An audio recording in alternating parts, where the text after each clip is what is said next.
Bismillah ar-Rahman ar-Rahim, honoré aujourd'hui dans le cadre de notre nouvelle visioconférence organisée par CRI Voix des victimes sous l'égide de la coordination des organisations islamiques suisses et en partenariat avec l'Institut Kalima, de recevoir notre cher ami Driss Jebli, essayiste et sociologue connu, pour présenter son nouveau ouvrage Éric Zemmour, un ouvrage français. Sans prendre beaucoup de paroles, je laisse la modération de la séance pour Sibou Median et Julien Tardif, notre cher ami et référent scientifique aussi, Julien Tardif.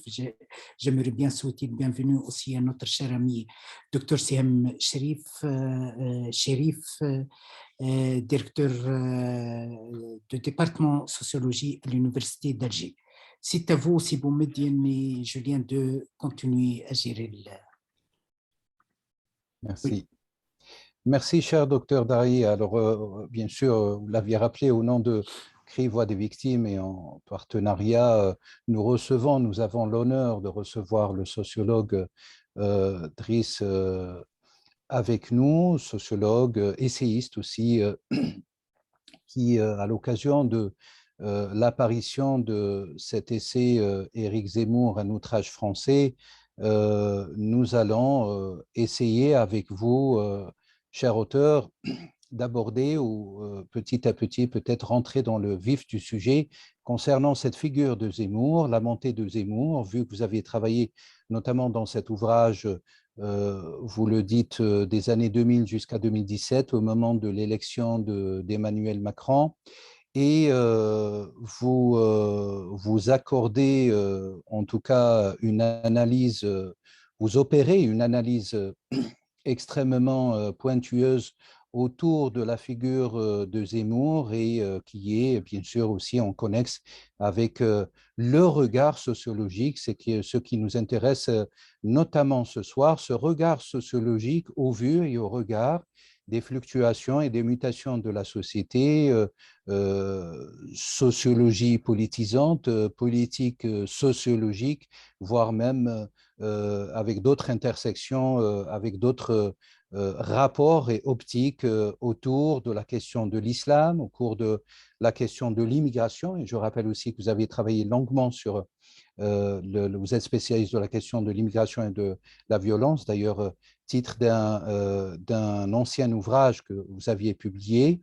Et l'actualité, quelque part, au bout de ce premier tour, en France notamment, des présidentielles françaises, si vous voulez, nous offre à la fois un terrain de réflexion autour de votre livre, d'ailleurs, dont on aura l'honneur et l'occasion de découvrir avec vous la lecture post-premier tour concernant la conquête de Zemmour, pour reprendre le titre de son mouvement, et les impacts, les conséquences de la naissance de cette pensée, la montée de Zemmour en tant que membre des médias français, acteurs, journalistes, essayistes, et l'intrication, pour ne pas dire l'imbrication, la naissance et la semence de ces idées autour de grands principes pour Zemmour, à savoir la menace culturelle, la menace islamique, le grand remplacement. Peut-être on abordera tout cela au fur et à mesure avec vous, cher Driss. Alors, juste pour coopérer avec cher Julien, peut-être combien nous consacrons, enfin, une vingtaine, trentaine de minutes, peut-être pour vous, cher auteur, pour nous présenter les grandes lignes de cet ouvrage, de cet essai, et puis après revenir à en discuter et à ouvrir peut-être le débat avec les auditeurs et les auditrices. En tout cas, très, très, très ravi de vous avoir avec nous ce soir. Tout le plaisir est pour moi, tout le plaisir est pour moi. Écoutez, le soir du premier tour, moi j'ai écrit un article que je lis le lendemain, que j'ai appelé Éric Zemmour, le grand déclassement.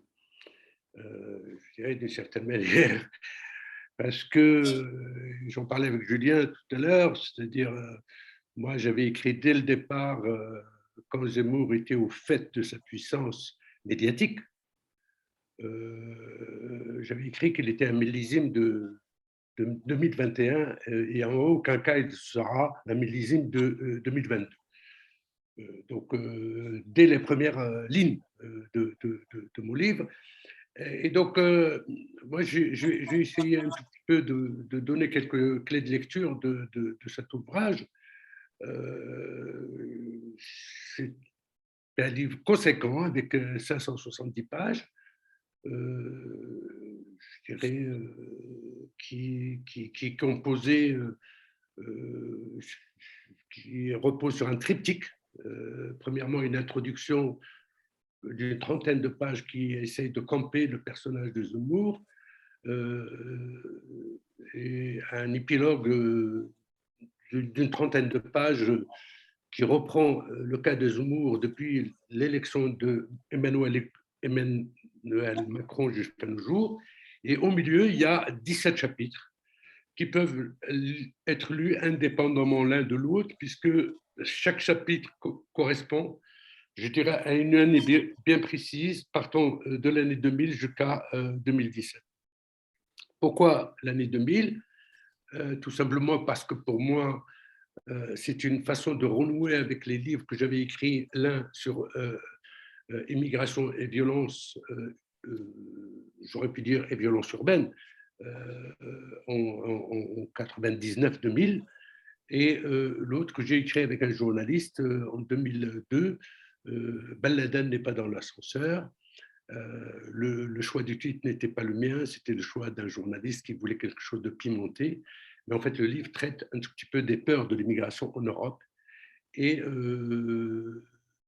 on avait eu à Strasbourg, ma ville, à l'époque, un très grave accident qui a impliqué un enfant qui est tombé dans une cage d'ascenseur,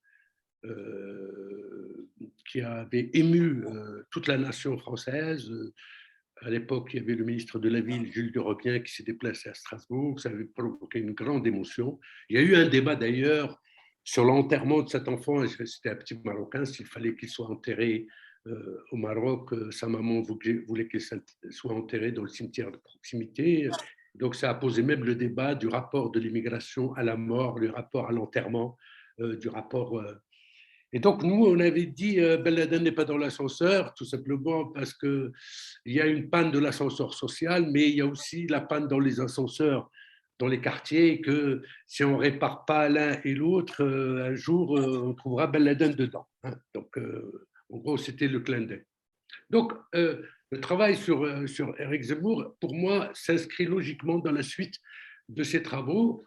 Et ce que j'avais remarqué, et c'est en ce sens que ça m'a un tout petit peu interrogé, c'est que, je dirais, Zemmour, depuis qu'il est rentré en campagne, et depuis un certain nombre d'années, n'arrête pas de dire qu'il est une forme de Cassandre et que ça fait 30 ans qu'il avertit les Français.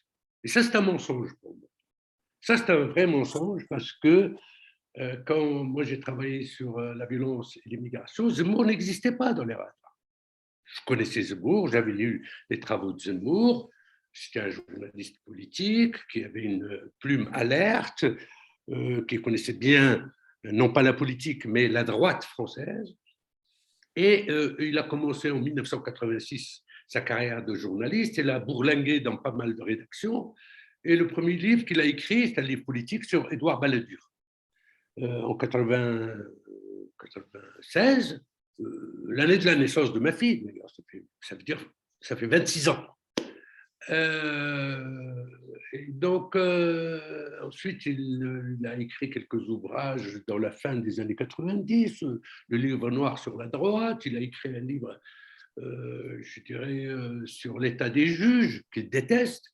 Et puis, à un moment, il s'est égaré à écrire un livre avec Patrick Poivre d'Arvor. Et à l'époque, d'ailleurs, la presse ne montrait pas Zemmour, il montrait Patrick Poivre d'Arvor, parce que c'est lui qui était je dirais, sur le sommet médiatique.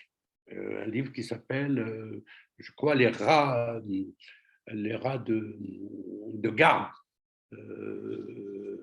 comme un clin d'œil, effectivement, aux chiens de garde. Donc, Zemmour n'existait pas du tout sur les questions d'immigration, de violence urbaine. Je vais vous donner un exemple, c'est-à-dire l'année 2000 est importante parce qu'elle vient juste après l'année 1989, qui, sur la question de l'immigration, est un tournant, puisque, effectivement, je dirais, il y a au moins eu 2 événements en 1989 qui ont, je dirais, montré qu'un problème commençait à se poser avec l'islam, parce qu'avant, on parlait d'immigration, on ne parlait pas d'islam. D'abord, en février 89, l'année du bicentenaire en France, il y a eu la manif à Paris contre le Salman Rushdie, et qui a répondu un peu à la fatwa iranienne, et qui ont fait un appel à mort à Rushdie en février 89, et puis en l'automne 89, juste un tout petit peu avant la chute du mur du Berlin, il y a eu l'affaire de Creil, l'affaire du foulard. On a vu Elisabeth Badinter, on a vu Finkielkraut, on a vu Pascal Bruckner, aucunement Éric Zemmour. Et donc, Éric Zemmour a écrit dans toute sa carrière, je crois savoir, 16 livres, dont une partie sont des essais politiques qui correspondent à son travail, à ce qu'il sait faire, et une partie qui est sous forme d'essais. Il a écrit 3 romans à peu près, dont un, le plus important à mes yeux. Alors, Zemmour, l'essayiste, et plus le journaliste politique, est né en 2006, en février 2006.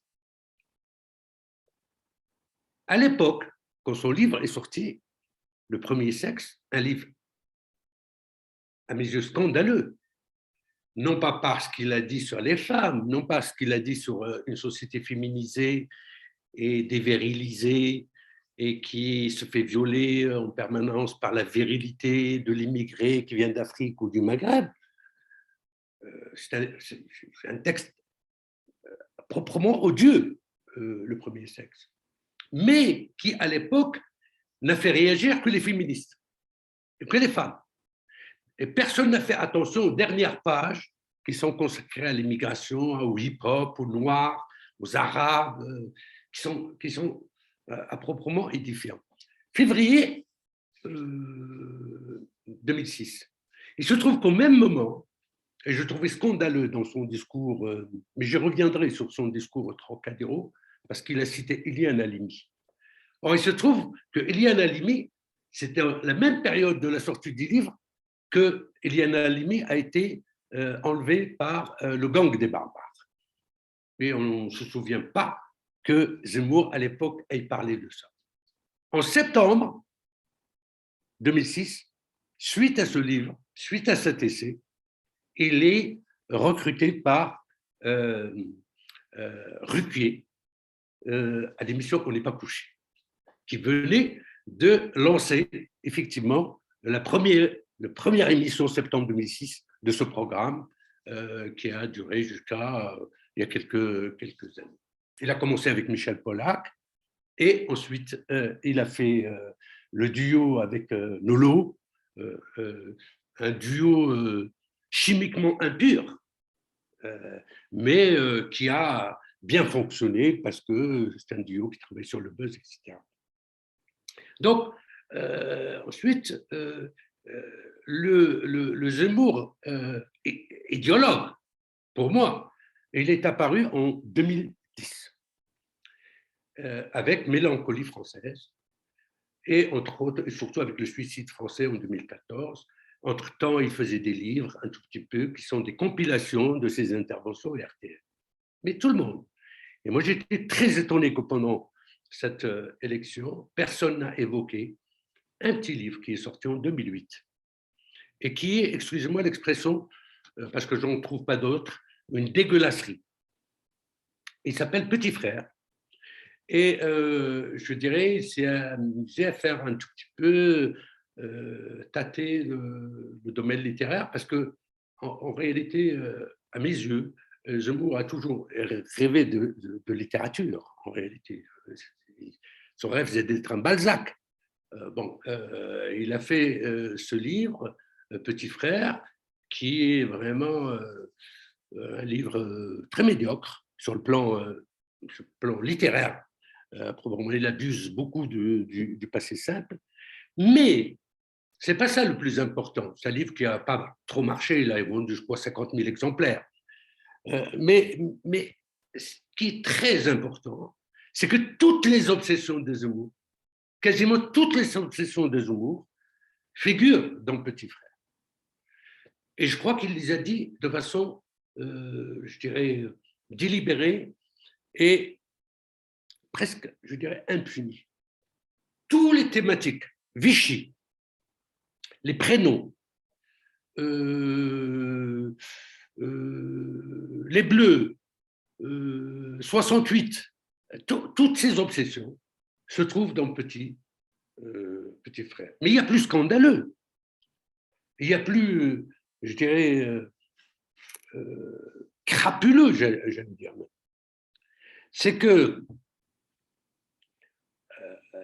l'histoire de Petit Frère commence par une tragédie qui implique deux amis d'enfance, un arabe, marocain d'ailleurs, et un juif, qui ont grandi ensemble. Et le juif est amené à devenir un DJ qui avait beaucoup de talent, qui commençait à bien réussir, qui faisait des trucs au bain-douche, etc. Et par jalousie, le petit Marocain arabe va assassiner ce petit juif, et il va de façon assez odieuse, et il va lui enlever l'œil avec une cuillère et tout, et il va rentrer à la maison, selon la version de Zemmour, en disant « Allahu Akbar, j'ai tué le juif, maman, je vais aller au paradis ». À la limite, tout ça, ce n'est pas un problème. Le problème, c'est que cette histoire, c'est un fait divers réel qui a existé, et que les personnages ont existé, et que l'affaire s'est passée en 2004, et qu'elle est passée sous les radars, et que la maman du jeune Salah a fait appel à Eric Zemmour pour qu'il puisse médiatiser l'affaire, parce qu'il considérait qu'on n'a pas assez parlé de cette affaire tragique. Et Zemmour l'a écouté. Et puis après, il a fait de ce fait divers la trame de son histoire de théâtre. Et pour vos lecteurs, moi je peux les inviter à regarder sur YouTube une émission de Paul Amar dans laquelle était invité Éric Zemmour et l'avocat de la famille qui a porté plainte contre Zemmour. Comme quoi il a porté atteinte à la mémoire, je dirais, de celle-là. Donc, agir comme ça, c'est déjà être un personnage sans scrupules et qui est capable de tout. Donc ça, pour moi, et là, dans mon livre, moi, je l'aborde qu'à la page, je crois, 200 ou 201, c'est-à-dire en 2008. C'est là, à mon avis, la naissance du véritable Zemmour. Et après, il s'est adonné à l'essai, et au fur et à mesure, à développer un tout petit peu toutes ses idées. Donc, il a fait Mélancolie française. Ensuite, il a fait Le Suicide français. D'ailleurs, mon livre est un modeste clin d'œil à son livre sur le suicide français, que moi, j'ai trouvé relativement, je dirais, c'est incontestable, il a une très très belle plume, mais je dirais, c'est pas le bouquin, il a bénéficié effectivement d'une très grande promotion. On a vendu 500 000 exemplaires, mais pour quelqu'un qui connaît un tout petit peu, un tant soit peu les sujets, je trouve qu'il a beaucoup abusé un tout petit peu de la sémiologie. Il a essayé de faire un truc à la Roland Barthes, les mythologies de Roland Barthes, mais il est passé à côté de beaucoup de sujets, et c'est là où je dénonce, parce que son livre, effectivement, le Suisse français, commence en 1970 et il égrène année par année, événement par événement, jusqu'à 2007, et il s'est arrêté à 2007 lors de l'élection, effectivement, de Emmanuel Macron. Donc voilà, donc il y a eu un passage doucement du journaliste, je dirais, politique, spécialiste de la droite, à l'essayiste qui a commencé avec le premier sexe qui lui a valu beaucoup de, après l'affaire MeToo, lui a valu beaucoup de difficultés avec les femmes pendant la période électorale. Mais personne ne lui a reproché petit frère. Personne. Personne ne lui a dit, attendez, mais vous avez dit l'affaire de Zora, l'affaire des prénoms, l'affaire de Rome, à Rome fait comme les Romains, l'affaire, effectivement, je dirais, de Vichy. Voilà. Donc, c'est ce mensonge, moi, qui m'a un tout petit peu indisposé. Et comme Zemmour, il a l'habitude qu'on lui crache dessus dans la rue, et donc ça lui sert, ou effectivement, je me souviens qu'un jour, dans une émission de télé, il a failli en arriver au point avec un acteur qui s'appelle Ramzy, parce qu'il discutait avec Ramzy, et il dit à Ramzy, mais moi, je lis les livres, monsieur. C'est-à-dire, Ramzy, il s'est fâché, parce qu'il dit, c'est comme si moi, j'étais un... Donc, il fallait prendre Zemmour sur son terrain, celui de l'écriture, celui des livres. C'est en ce sens que... Alors, c'est d'abord ce mensonge que je voulais souligner. Et puis, il y a donc, le Cassandre, depuis 30 ans, ça c'est un mensonge. À la limite, depuis 15 ans, je veux bien. Mais dire qu'il défend la société française, c'est une vocation qu'il a découverte sur le tard, très tard, et avec talent, il a un tout petit peu, je dirais, damé le pion à tout le monde. Il y a des gens qui ont préparé le terrain conceptuel, etc., et je reviendrai. Deuxièmement, il y a une autre mythologie que moi, je ne supporte pas chez Zemmour, et dont il a usé et abusé. C'est cette affaire de juifs berbères. Bon, je dirais, moi je vais dire, Zemmour, il vit sa berbérité algérienne par procuration. Je dirais d'une certaine manière, quelqu'un qui n'a jamais mis les pieds en Algérie, il est né à Montreuil, il a grandi à Drancy, c'est surtout son père qui jouait les cartes avec les Arabes dans le 18e, mais c'est un argument qui lui sert, qui lui a servi en tous les cas, mais sans aucune efficacité, parce que les Français ne sont pas dupes. Et c'est une manière de dire je connais les Arabes. Moi, je connais les Arabes.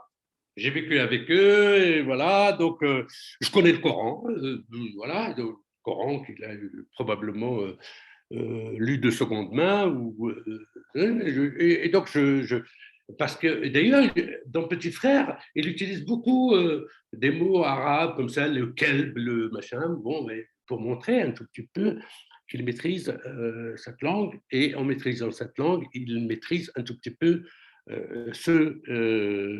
danser l'idiome.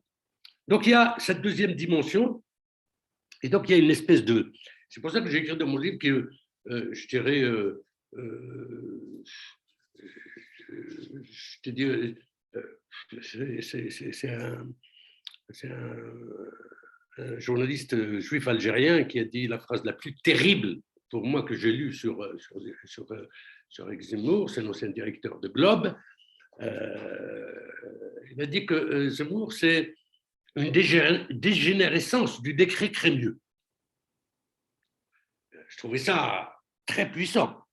Et que moi, en rebondissant sur cette phrase, je me dis, bon, je dirais, le juif tunisien ou le juif marocain, il est plus apaisé avec sa judaïté. d'une certaine manière. Moi, il y a des Juifs aujourd'hui, depuis un tout petit peu les relations entre le Maroc et Israël, je crois qu'il y a des Juifs qui sont israéliens chaque jour, mais sont marocains de toujours. Hein.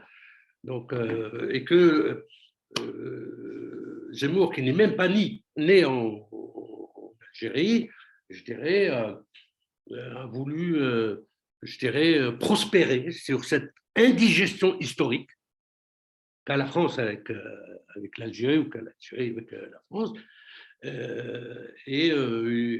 Moi, j'ai écrit, et je l'assume, il s'est créé sa propre choix intime avec la question algérienne.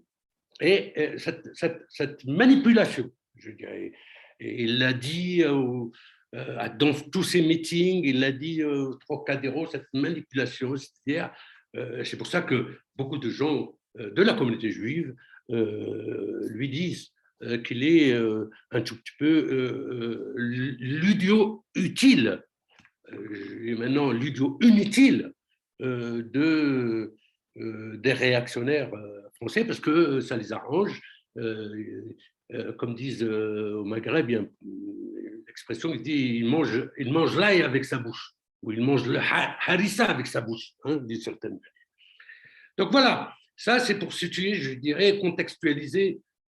Moi, j'ai pas d'obsession sur Zemmour. Moi, j'ai travaillé là-dessus, je travaille sur Finkielkraut, je travaille sur Renaud Camus, je travaille sur Michel Tribala, j'ai travaillé sur Christophe Guilluy, et tous ces gens-là, c'est eux qui ont nourri, je dirais, d'une certaine manière, Éric Zemmour.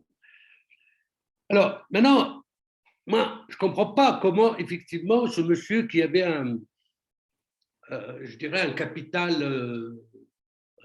symbolique, un capital intellectuel tellement puissant et un capital financier, a eu cette idée de s'embarquer effectivement comme ça dans un domaine en étant convaincu que effectivement moi j'ai quelques pistes, mais je rappelle dans mon livre qu'il y a quand même une phrase qui a été dite par Patrick Buisson en 2016,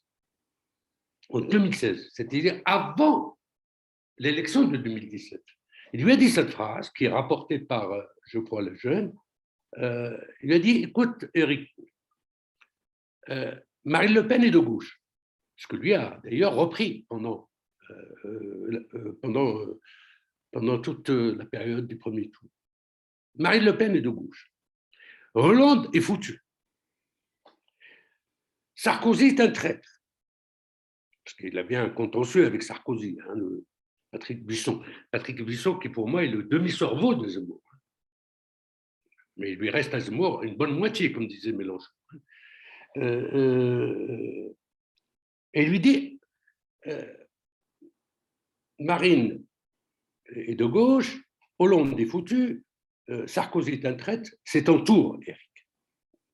Donc l'idée de la candidature d'Éric Zemmour à la présidentielle était déjà présente dans le cerveau de Patrick Buisson, en tous les cas dans le trio ce qu'on appelle le trio de la Rotonde. Le trio de la Rotonde, c'est Patrick Buisson, Éric Zemmour et Philippe de Villiers qui se rencontraient régulièrement, tous les semaines pratiquement, dans la brasserie de la Rotonde qui est célèbre à Paris. Hein. À ce moment-là, Patrick Buisson, depuis 2007, hein, Patrick Buisson était le puissant conseiller occulte de Sarkozy. C'est lui l'inventeur du ministère de l'identité, hein, donc à l'époque. Et puis, ils cogitaient déjà ensemble sur l'avenir de la droite, qui est l'obsession de Patrick Buisson, qui est se réunir les droites pour pouvoir effectivement accéder au pouvoir. Je trouve que le politique du trio, c'est Philippe de Villiers, c'est normalement lui qui... Alors maintenant, Philippe de Villiers, lui, il réussit à faire des essais, qui marchent très bien d'ailleurs, et celui qui faisait des essais, il s'est lancé un tout petit peu dans la politique. Alors, je ne sais pas, j'ai encore combien, 5 minutes, 10 minutes Donc, bon, mais le livre n'est pas obsédé par Zemmour. Pour moi, Zemmour, il est le fil conducteur des 20 dernières années de l'histoire, je dirais, de la France, avec sa banlieue, avec son immigration et avec son islam. Et je crois qu'il y a des gens qui ont beaucoup préparé le terrain à Zemmour. Et on ne le dit pas assez. Moi, je considère que tout a démarré autour de, après le 11 septembre, en gros, avec l'éclosion d'un certain nombre de réflexions de façon très concrète à partir de 2003. Je pense que l'année 2003, Gilles Kepel, lui, il analyse l'année 2005 avec les émeutes de banlieue, l'islam des darons. Il considère que effectivement 2005, c'est l'échec un tout petit peu de la marche des beurs de 83-84. Et que effectivement Mera, c'est Mera où les assassins, je dis le mot à dessein, du Bataclan sont un tout petit peu l'échec de l'islam 2007. Mais Gilles Kepel, aussi spécialiste de l'islam qu'il est, etc., oublie que un des tournants les plus importants pour moi, c'est l'année 2003. Pourquoi? Parce que l'année 2003, il s'est produit quelque chose et il s'est opéré dans l'imaginaire français quelque chose d'extraordinaire. C'est-à-dire, on a essentialisé l'immigration dans sa dimension musulmane. C'était la première fois où on allait opérer complètement, c'est-à-dire cet enfermement de l'immigré dans un segment qui est aussi entre le barbu et le dealer.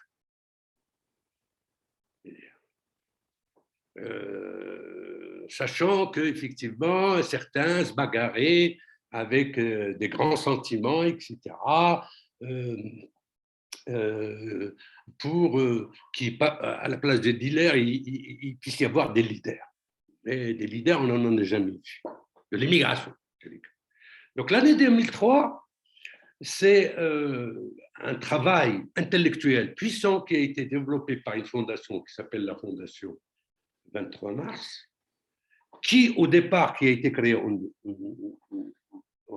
1997, comme la Fondation Marc Bloch. Et il a dû abandonner ses titres parce que le fils de Marc Bloch a porté plainte contre la fondation. Il a été obligé de changer le nom et donc il s'est pris comme nom le 23 mars. Pourquoi? C'était le nom de la date de naissance et de l'Assemblée générale de cette fondation. À la tête de cette fondation, il y avait Philippe Cohen, qui va décéder précocement, Elisabeth Lévy, qui est là depuis 20 ans, 30 ans, Pierre-André Taguieff, mais là, c'est l'intellectuel plus que l'idéologue.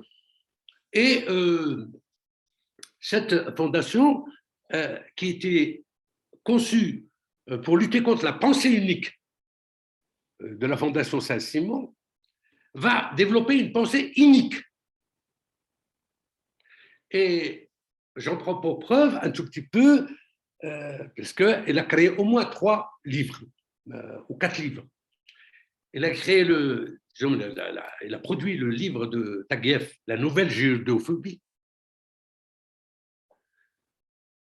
Le livre de Brenner, mais qui en réalité s'appelle Georges Bensoussan, Les territoires perdus de la République. Et depuis, cette phrase est devenue une phrase totémique. C'est-à-dire maintenant, vous n'avez même plus besoin de dire les quartiers. Hein. Il suffit de dire les territoires perdus de la République, qui vont plus tard, avec Rougier, devenir les territoires perdus de l'islamisme. Mais c'est en 2003. Il y a la plupart des profs qui ont contribué à ce livre l'ont fait de façon anonyme, mais on a une des participantes qui aujourd'hui officie à la télé sur LCI, Madame Barbara Lefebvre, qui a contribué à…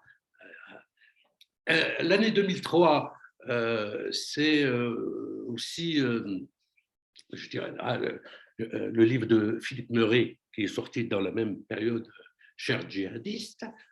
Et l'année 2003, c'est quand même l'année où M. Sarkozy va confectionner le CEPSEB, qui vient de mourir, je dirais, presque 20 ans après. L'année 2003, c'est l'année où, face à la nouvelle judophobie, va se créer la nouvelle islamophobie. Et le CCIF est né en 2003. L'année 2003, c'est Vincent Guesser qui va écrire le livre La nouvelle islamophobie comme une réponse, effectivement. Et donc, l'année 2003, c'est l'émergence de Tariq Ramadan en tant que personnage quand même important, je dirais, dans la construction de l'imaginaire français sur la question de l'islam, etc. Et donc, on voit bien que cette année est une année charnière, mais le plus important, c'est qu'effectivement, un certain nombre de penseurs, je crois que c'est dans cette période que Finkielkraut avait commencé à dire que l'antiracisme, c'est le nouveau communisme, hein, d'une certaine manière, et que les islamo-gauchistes, terme qui va être créé à cette époque, font, je dirais, de l'immigré un remplaçant du prolétaire. Il y a toute une série de réflexions qui ont… Zemmour n'était pas là. Zemmour n'était pas là. Il n'était pas sur le terrain. Il s'occupait un tout petit peu, je dirais, de ses analyses politiques, mais il n'a jamais participé à ces discussions. Mais lui, quand il est venu, hein, il a ramassé la mise à tous ces gens. Et d'ailleurs, et je vais m'arrêter là, parce que s'il y a des questions, etc., je pourrais continuer. La notion de grand remplacement, elle existe dans Petit Frère, mais pas exprimée comme ça, hein, suggérée. Le grand remplacement, c'est Ron Camus, c'est 2010. Il a écrit le livre Le Grand Remplacement en 2010. Et d'ailleurs, Zemmour l'a vraiment utilisé que à partir de 2017, dans le dernier mandat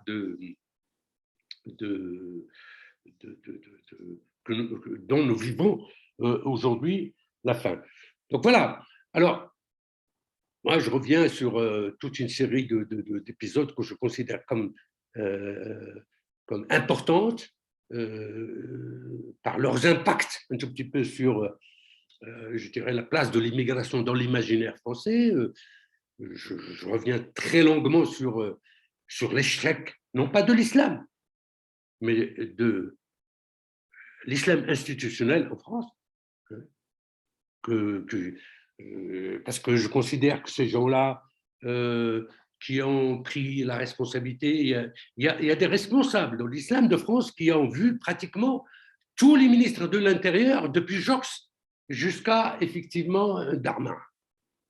C'est-à-dire, les ministres changent en moyenne tous les 2 ans, hein, de l'Intérieur, et les mecs, ils sont inamovibles. Voilà. Mais ils sont responsables de tout et coupables de rien. Et j'en prends pour exemple, effectivement, 2 éléments que je considère importants et qu'on ne leur a jamais vraiment reproché. D'abord, le procès qu'ils ont porté contre Houellebecq sur un livre, plateforme, qu'ils n'avaient même pas lu.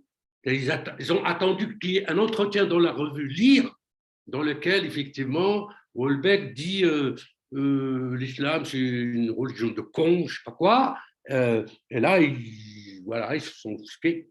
Et ils ont porté plainte contre Houellebecq. Et ça a donné lieu à un procès où, au moins, le résultat de ce procès, en dehors du fait que le tribunal, je dirais, c'est foutu quasiment de leur gueule, c'est que c'était le début de la rupture entre, effectivement, je dirais, la communauté musulmane, ou ses représentants, et toute une série d'intellectuels puissants, médiatiques, dont Finkielkraut, dont...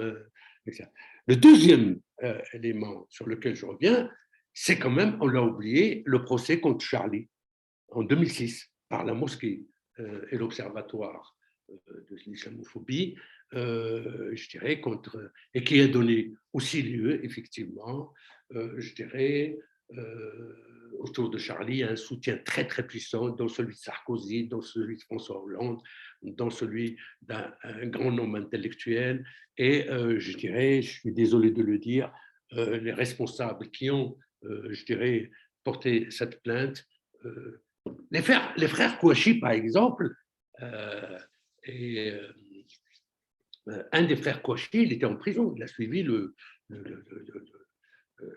le procès à partir de sa cellule, lui et Farid Beniatou, qui était un tout petit peu son mentor. Donc je reviens sur ces éléments, je reviens sur le gang des barbares.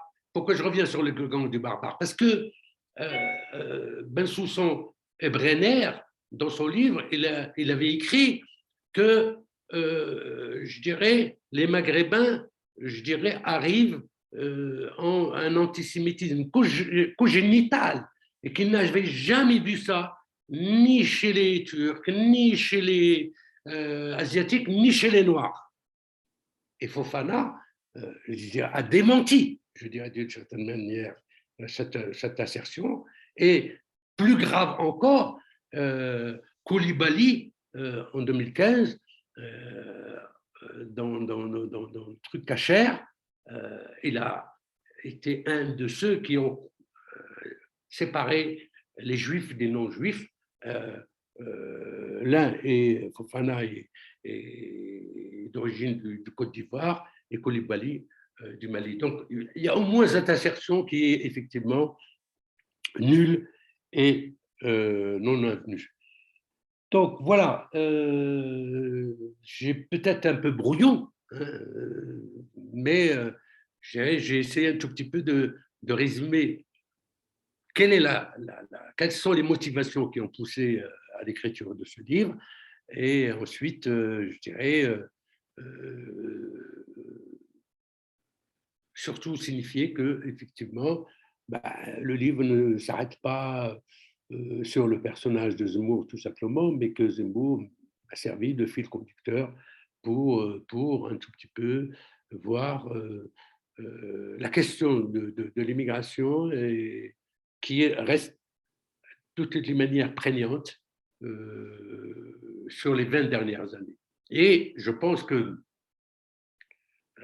Zemmour a reçu une gifle électorale, je dirais, très puissante, très, très puissante, parce qu'il s'est trompé de peuple, il s'est trompé de... J'étais un analyste politique, mais n'a aucun sens politique, et il s'est trompé de scrutin électoral, parce qu'il pensait qu'effectivement, il voulait renouveler peut-être l'exploit de Trump, mais on n'est pas aux États-Unis, et il s'est trompé un tout petit peu, je dirais, d'ambition. Hein, voilà. Et ambition dévorante, et qui, je le dis dans la conclusion, a été désinhibée par la victoire de Macron.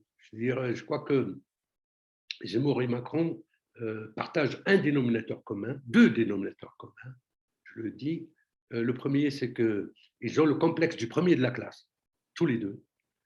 Et tous les deux, chacun a eu une blessure scolaire. Zemmour, c'est l'ENA qui l'a raté. Et Macron, c'est la rue Ulm qui l'a raté. Et donc, comme Zemmour a beaucoup de mépris pour Macron, il a dit, c'est lui, il a réussi à être le premier des Français, donc ça veut dire que moi aussi, je peux être le premier des Français. Et je crois qu'il a commis une erreur.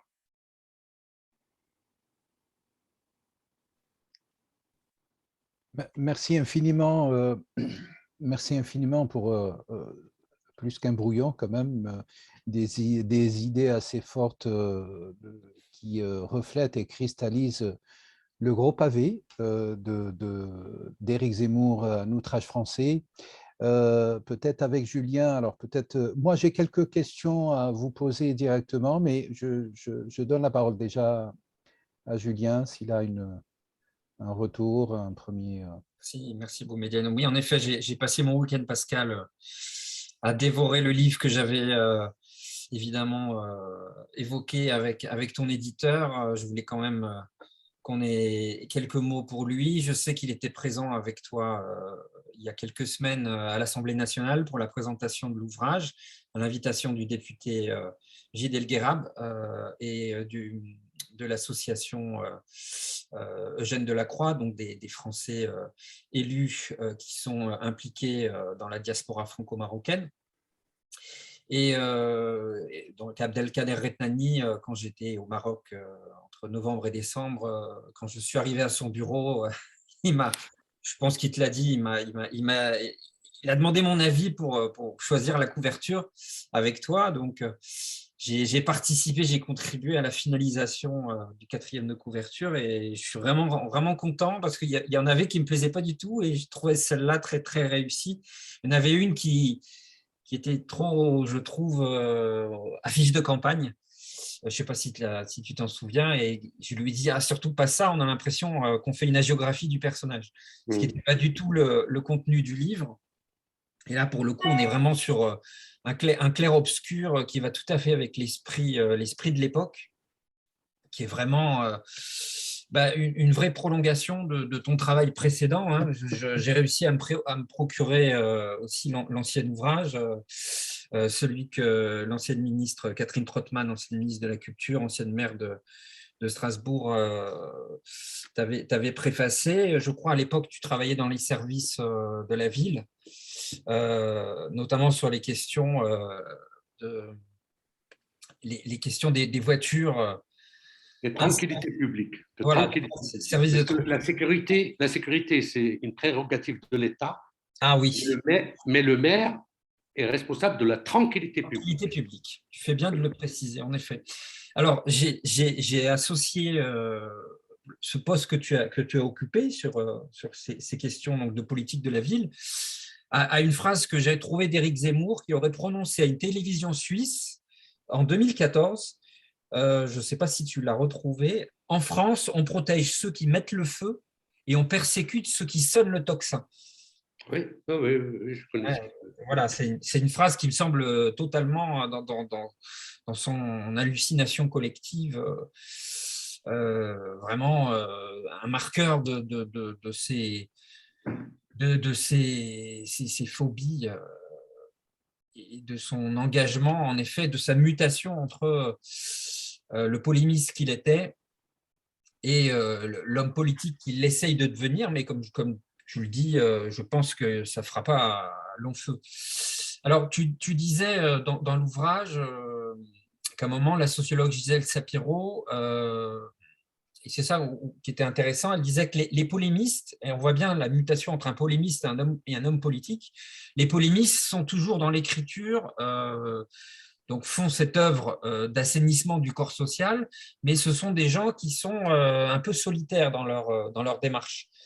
Et on voit bien que Triumvirat de la Rotonde, on était vraiment dans quelque chose où il a toujours été, que ce soit à la fin des années 90, lorsqu'il était envoyé par les rédactions à la conquête des mairies d'extrême droite, hein, Orange ou Vitrolles, voilà, il a toujours fréquenté les courants d'extrême droite.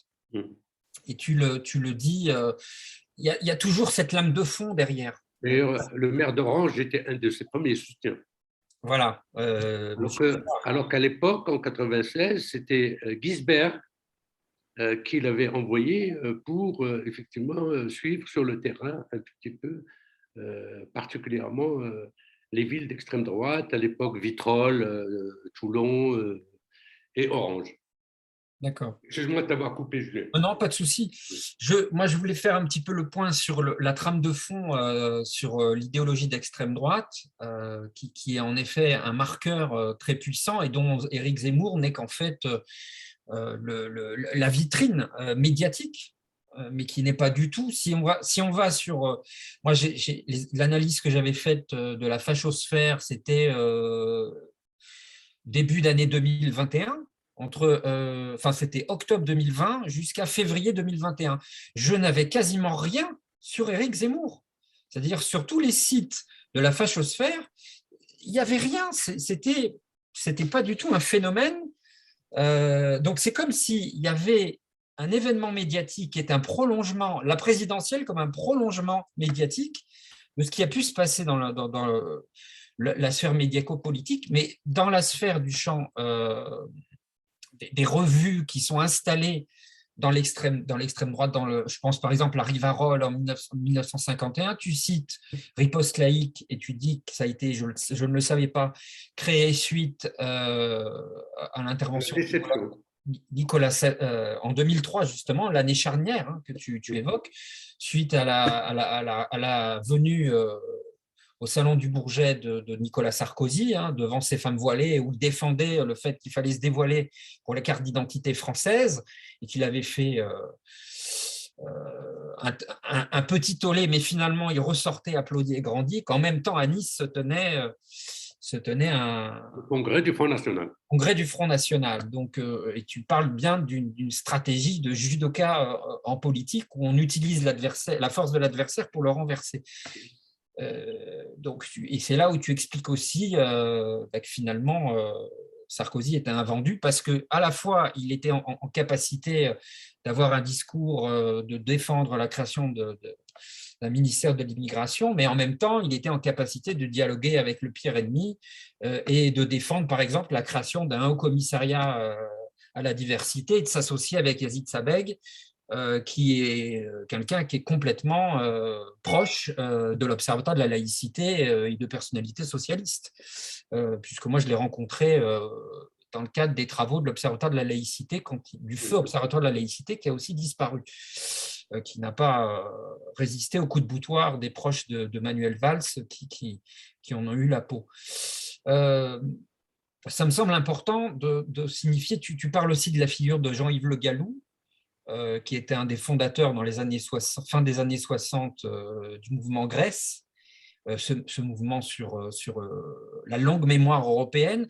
Et aujourd'hui, j'invite les personnes qui nous écoutent et qui nous écouteront à aller voir le prolongement du Grèce dans l'Institut Iliade, je ne sais pas si tu connais, absolument. Qui a été fondé par Jean-Yves Le Gallou et Philippe Conrad, entre autres, comme historien médiéviste, et on trouve des sacralisations de la restauration du pouvoir, de la révélation donc, totalement dans cette mouvance de la critique de la pandémie autour des gouvernances mondiales, toutes ces idéologies on nous manipule, la chrétienté médiévale, l'appel aux jeunes Européens pour la lutte contre l'invasion barbare musulmane, etc. Entre parenthèses, le ministère de la réimmigration que voulait Sarkozy, que voulait Zemmour, le mot réimmigration comme le mot réinformation ont été un tout petit peu, comme le mot préférence nationale, ont été des concepts forgés par Le Gallou. Oui, tout à fait. Donc, c'est un personnage très, très important. Sur le plan intellectuel, c'est un personnage très important. Très important. Et tu vois, encore une fois, sur la période où j'étudiais ces travaux pour l'UNESCO, pour la chaire de l'UNESCO, donc octobre 2020, février 2021, moi, je n'ai pas trouvé trace de grand-chose dans les sites Voltaire, etc., sur le personnage de Zemmour. Il y avait vraiment, tu as l'impression que c'est une coqueluche qu'on sort pour l'élection présidentielle. Et qu'ensuite, il faut dire qu'il a opéré, je dirais, une opération de marketing politique machiavélique. En fait, il a préparé son livre. La France n'a pas dit son dernier mot. qui d'ailleurs, d'une certaine manière, revient sur le concept, le suicide français, puisque 2014, c'est le suicide français. Et 2021, la France n'a pas dit son dernier mot. Et donc, il a joué beaucoup de l'ambiguïté sur, en même temps, la promotion du livre qu'il signe, ces soirées sur CNews, sur lesquelles il faudrait quand même qu'on dise peut-être un mot, où tous les soirs, devant effectivement, je dirais, un plateau complètement béat et ébahi, devant effectivement les foucades, je dirais, de tous les soirs de Zemmour, et sur le fait, effectivement, qu'il laissait suggérer qu'il pouvait éventuellement se présenter aux élections. Et d'ailleurs, je rappelle qu'il y a eu un débat et des polémiques lorsque le CSA est intervenu pour dire effectivement, ils vont commencer à décompter ces interventions. Donc, il a joué de façon très, très machiavélique. Donc, ça veut dire que les différents sites de la fachosphère, je dirais, n'étaient pas peut-être au fait de l'agenda de Zemmour. C'est pour ça qu'il est devenu plus, je dirais, parce que je pense que c'est quelqu'un qui a bénéficié je dirais, je vois aucun politique qui a bénéficié d'une présence médiatique autant que celle de Zemmour. Mais il passe son temps à faire la victime, en disant qu'effectivement, il est bridé, qu'on ne le laisse pas parler, que le politiquement correct, effectivement, domine. Voilà. Donc, moi, je crois que la fachosphère ne s'est pas d'ailleurs beaucoup appuyé sur ce point, tout simplement parce qu'elle ne pensait pas que Zemmour franchirait le Rubicon. Alors, mais c'est une hypothèse, hein, donc je ne suis pas aussi spécialiste que toi de la fachosphère. Mais d'ailleurs, le F de Souche, qui est quand même le navire amiral de la fachosphère en France, hein, c'est né en 2005, en même temps que le Bondi Globe, le Bondi Blog. Donc, c'est-à-dire de façon parallèle, je dirais, sont développés. F de Souche, je dirais, le gars de F de Souche, il est reçu dans des soirées en présence de Zemmour qui est fier de lui, et en présence de Finkielkraut, mais toujours de façon un tout petit peu cachée. Si vous permettez, alors je rebondis très rapidement sur ce que vous aviez dit en revenant un petit peu au constat de votre livre, enfin le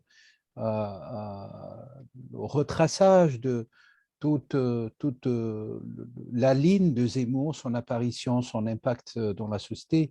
Il y a aussi, vous me permettez, certainement, vous l'avez cité, mais peut-être j'aimerais avoir votre avis plus profond sur le regard médiatique. Zemmour, quand même, reste quand même un personnage journalistique, médiatique, monté en épingle, enfin, si vous me permettez, l'image à partir d'un atome jusqu'à une véritable montagne. Il est devenu une montagne médiatique, et vous l'aviez à juste titre cité à l'instant par la tribune de CNews, notamment avant cette campagne présidentielle. Est-ce que les médias, selon vous, et le regard sociologique nous intéresse, en tout cas m'intéresse, nous importe énormément, est-ce que les médias n'endossent pas aussi, de manière au-delà aussi de ces écrits, une véritable responsabilité par rapport aux enjeux et à la stratégie employée, comme le disent certains, notamment dans le camp de Mélenchon, où on dit véritablement les médias lui ont servi un plateau en or pour pouvoir le mettre au devant de la scène, tout en ayant cette problématique du premier tour et cette grosse claque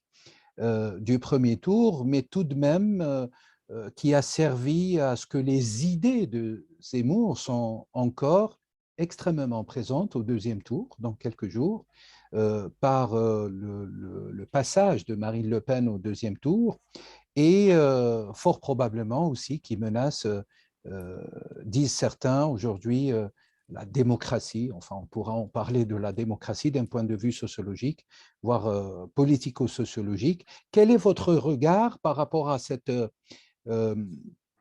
à l'apport indéniable des médias par rapport à la fabrication, si vous me permettez l'expression, de l'auteur, de l'essayiste, du journaliste Zemmour et de la revivification des idées de Renaud Camus à titre d'exemple, parmi tant d'auteurs vous aviez cité, et quel regard par rapport au futur extrêmement proche, d'ici quelques jours, parce que toutes ces idées sont reprises de manière extrêmement puissamment dans le projet de Marine Le Pen, tout en précisant que Marine Le Pen a eu quand même une stratégie, une chance inouïe d'avoir Zemmour dans cette campagne pour pouvoir passer inaperçu et être probablement aujourd'hui aux portes du pouvoir.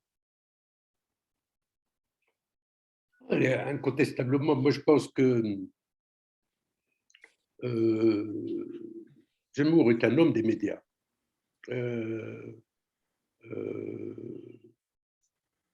Il a pensé avoir une vision.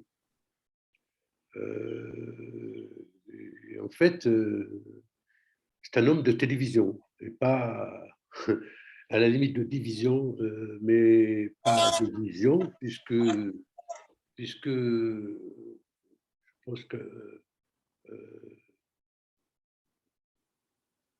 ces limites vont être ressenties et dénoncées par certains médias quand même, hein, lorsque tout le monde a réalisé qu'il avait une seule idée avant, c'est-à-dire le grand remplacement.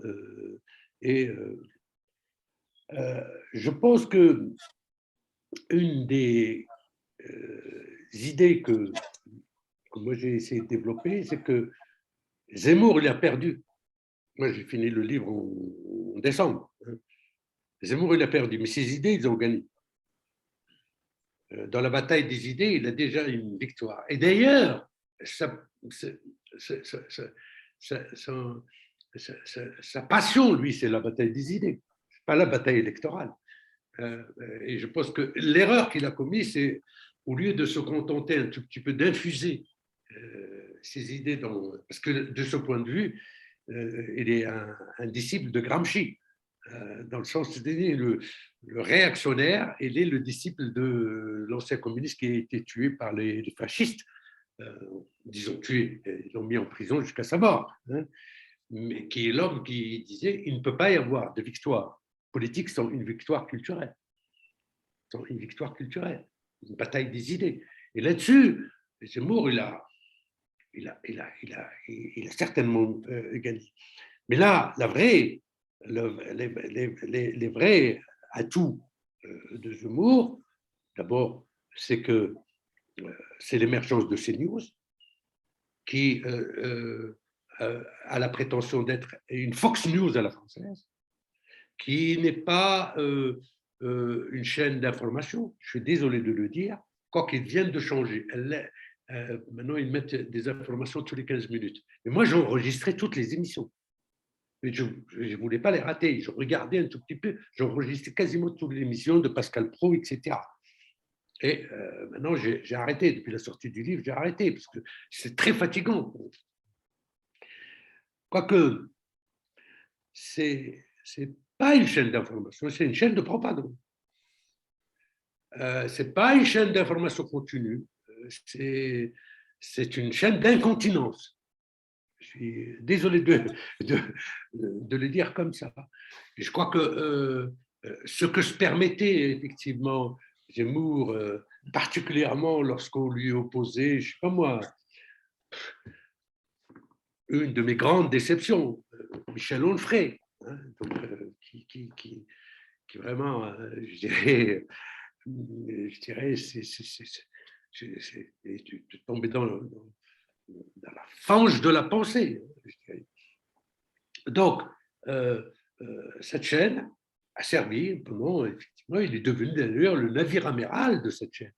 Et tous les soirs, il déversait un tout petit peu, je dirais, il est devenu une start-up de la diffamation, une start-up de l'outrance, une start-up de, je dirais, sans aucune limite. C'était des personnes, je dis bien personne, ne pourraient se permettre 10% de ce que disait Zemmour à la télé avec les applaudissements un tout petit peu de l'État. Je trouve très pervers la démarche de Bolloré. Parce que il a Canal+ pour le rap, le cinéma, qui touche les quartiers, avec des animateurs un tout petit peu issus de l'immigration, etc. Et la C8, avec Hanouna, c'est-à-dire l'habitude, le rire, je dirais l'infotainment, je dirais la blague, mais en même temps de la politique. Et puis, une chaîne un tout petit peu, c'est-à-dire ça brasse large. C'est un groupe essuie-glace, hein, c'est-à-dire une voiture balai, d'une certaine manière. Et donc, mais là où il y a une victoire réelle de Zemmour, c'est sur le net. Et là, la fachosphère, effectivement, d'ailleurs, dernièrement, quand il a fini après le truc du Trocadéro, il a sorti des chiffres comme quoi il a été regardé par 8 millions de personnes, etc. Et il a fait la confusion que, effectivement, les lecteurs ne sont pas des électeurs.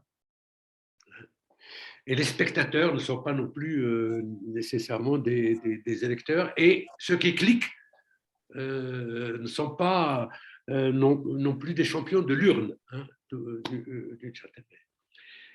Mais la commotion la plus fatale, je sais que je ne réponds pas exactement à votre question, mais la commotion fatale est venue d'Ukraine. Parce que au-delà de son poutinisme, c'est-à-dire l'idée même, je dirais, de guerre de civilisation sur laquelle repose l'idée de grand remplacement, elle a pris un coup avec parce que là, cette fois-ci, Poutine il n'attaquait pas les Syriens, là il attaquait effectivement des frères de sang. Hein. Donc, je crois que ça, sans compter que ça a posé la question des réfugiés qu'il faut recevoir, la question des frontières, qui le racisme patent est apparu à cette occasion, c'est-à-dire qu'on ne cible pas les frontières ni l'immigration comme concept global, on cible effectivement les Arabes et plus particulièrement, je pense, les Maghrébins. Merci beaucoup, Sidi Idriss. Il nous reste, permettez-moi, si Ben Yahya et cher ami Julien, on termine dans presque 10 minutes. Sidi Idriss, est-ce que vous ne pensez pas que nous, les musulmans, nous sommes aussi responsables de la protection Zemmour, de la zemmourisation de la vie politique européenne et surtout française, parce que la vie politique française, c'est les clés de voûte de la vie politique européenne, par notre diversité, par les conflits, par notre passivité face à l'instrumentalisation de l'institution islamique, l'instrumentalisation de la représentativité musulmane. Lorsque vous voyez, par exemple, les occupations des musulmans, des institutions ou des institutions entre les guillemets musulmanes, ce sont des institutions dirigées par les ambassades, ce sont des institutions dominées par des rivalités d'ordre national, les Algériens contre les Marocains, etc., etc. On n'a pas pensé, on n'a pas mis une stratégie de présentation, de protection, d'action musulmane de protection des musulmans et des Arabes en Europe. Est-ce que vous pensez, Sidi Idriss, aussi, que l'échec de Zemmour et peut-être bon, mathématiquement, le future victoire de Macron va approfondir, confirmer l'échec de Zemmour. Je vois que Macron, c'est la même monnaie que Zemmour, hein, avec les instruments dermatiens, Chipa, etc. Ce sont les mêmes instruments. On a vécu avec Macron le pire époque de déviation administrative, d'abus de pouvoir vers les musulmans, vers les institutions qui représentent les musulmans, etc. Est-ce que vous voyez qu'il y aura de la chance avec Macron? En plus de ça, vous avez évoqué quelque chose. Est-ce que vous avez évoqué l'histoire de Tariq Ramadan? Malheureusement, cette personne il a amené beaucoup de mal pour les musulmans. Ça a été une image, un instrument dans les mains de pétrodollars, dans les mains d'un projet de légitimisation de l'islam politique, mais l'absence aussi de référent, l'absence d'un leader musulman, est-ce qu'il a permis l'affaiblissement, la fragilité de la communauté musulmane? Merci, M. Idriss. Merci beaucoup. Je ne sais pas si je dirais l'environnement suisse, mais moi, à partir de la France, je dirais, je m'inscris en faux par rapport à l'approche musulmane des questions de l'immigration. Je pense que ça ne m'a pas empêché de dire au Conseil de l'Europe, plein Conseil de l'Europe, parce qu'on m'avait demandé en 2015, une semaine après les attentats de Charlie, de venir me confronter avec Caroline Forest. Alors vous imaginez, hein. Et j'ai poussé très loin, je dirais, le propos, parce qu'on était au lendemain de quelque chose de tragique. Et j'avais dit qu'il fallait même déchelgomiser l'islam de France. Oui. Donc, ça a choqué parce qu'effectivement, c'est comme si j'ai touché un totem. Hein. Donc, oui, nous avons réussi à créer des musulmans de service. Oui. Non, mais moi, je ne voudrais pas rentrer effectivement. Moi, je crois que dans le livre, j'apporte une analyse sur l'islam de France ou d'Europe, mais surtout avec ce qui se passe en France. Moi, je pense que l'islam, globalement, il a 5 caractéristiques. 5. L'islam d'Europe. Sachant que moi, je considère que l'islam a une chance inouïe d'être dans un espace démocratique, et surtout en France, accouplé à la laïcité, et que c'est une chance pour éventuellement l'islam de faire générer à l'intérieur de la communauté musulmane de gens qui, profitant et de la démocratie et de la laïcité, qui peuvent éclairer non seulement les musulmans de France, non seulement les musulmans d'Europe, mais les musulmans du monde. Ça, pour moi, c'est le premier point. Mais on ne peut pas taire les caractéristiques de l'islam de France. Premièrement, l'islam de France est un islam pauvre et de pauvres. Et donc, depuis son organisation à partir de 1985, en tout cas en France, jusqu'à nos jours, je dirais, il sait où aller chercher de l'argent, là où il y a de l'argent dans les pays du pétrodollar, où il est allé effectivement quémander l'argent dans les pays d'origine. Premièrement. Deuxièmement, c'est un islam, je suis désolé de le dire, et ça m'a été énormément reproché, je dirais, alors que ça me paraît tout à fait... C'est un islam qui n'est pas du tout encadré par des savants, comme il pourrait l'être dans des pays musulmans, et ça donne effectivement des fois un islam inculte. Moi, j'ai connu des imams autoproclamés qui effectivement deviennent des notables dans la ville, et surtout dans une ville comme Strasbourg, par exemple, où il y a, quand Obama arrive, eh ben, on invite effectivement le grand rabbin, on invite l'évêque et on invite l'imam autoproclamé qui du jour au lendemain devient un notable, effectivement, alors qu'avant il était, je ne sais pas moi, ouvrier, il n'a absolument aucun... donc, ça, c'est un élément.